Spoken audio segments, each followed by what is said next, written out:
ભરૂચ શહેર city survey ward number 4 જમીન પર બાંધવામાં આવેલા બિનઅધિકૃત બાંધકામના દબાણને દૂર કરવા બાબતે કલેક્ટરને આવેદનપત્ર આપવામાં આવ્યું।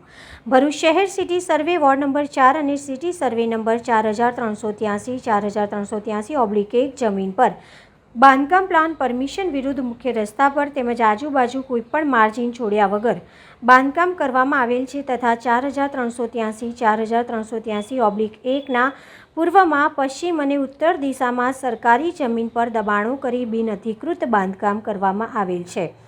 આ જમીન માલિક દ્વારા જે તે વખતે બહુડા તેમજ કોઈપણ ખાતાની પરમિશન વગર બાંધકામ કરવામાં આવ્યા છે ને યોગ્ય તપાસ કરી જે ગેરકાયદેસર બાંધકામને દૂર કરવા માટે જાગૃત નાગરિક દ્વારા કલેક્ટરશ્રીને રજૂઆત કરવામાં આવી હતી।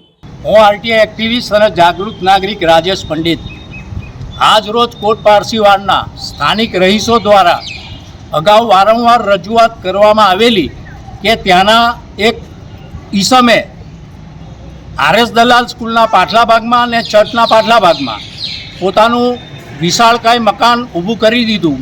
માણસ મકાન ઊભું કરી તેમાં કોઈ રહીશોને વાંધો ના હોઈ શકે, પરંતુ આ ઈસમ દ્વારા ઇકબાલ ગુલામ કાદર આમોદવાલા નામ છે, તેઓ દ્વારા મકાનની ચારે બાજુ બહુ મોટા પ્રમાણમાં દબાણ કરેલું છે। માટી પુરાણ કરીને અવર જવર કરવાનો રસ્તો પણ બંધ કરી દેવામાં આવેલો છે અને આ રહીશો દ્વારા અગાઉ બહુડામાં મહિનાના અંતરે રજૂઆતો કરવા છતાં આજ દિન સુધી કોઈ કાર્યવાહી ન થતાં ભરૂચના સમાહર્તા જિલ્લા કલેક્ટર શ્રી તુષાર સુમેરા સાહેબને એક આવેદનપત્ર પાઠવી અને આ બહુડાના નિષ્ક્રિય કર્મચારીને અધિકારીઓનું એમના કાન આંબળે અને તાત્કાલિક ધોરણે આ આવેદનપત્ર પાઠવી અને સ્થળ તપાસ કરીને જે કંઈ દબાણ છે તે વહેલામાં વહેલી તકે દૂર કરે એવી પ્રાર્થના સાથે આવેદનપત્ર આપી અને અમે આજ રોજ કલેક્ટરની મુલાકાત કરી રહ્યા છે। અસ્તુ, ભારત માતા કી જય।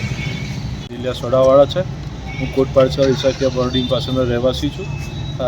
જે મારી અરજી ગઈ છે ઇકબાલ ગુલામ કાદર આમોદવાલાના સામે, એ રોડ રસ્તા ઉપર દબાણ કરેલા છે, પાછળ રસ્તાઓ બંધ કરી દીધેલા છે, ચર્ચની પાછળ બધું દબાણ કરેલું છે, ચારે બાજુ દબાણ છે। જે સરકારશ્રીને મારું નિવેદન છે કે એને બને તેમ જલ્દી દબાણ દૂર થાય।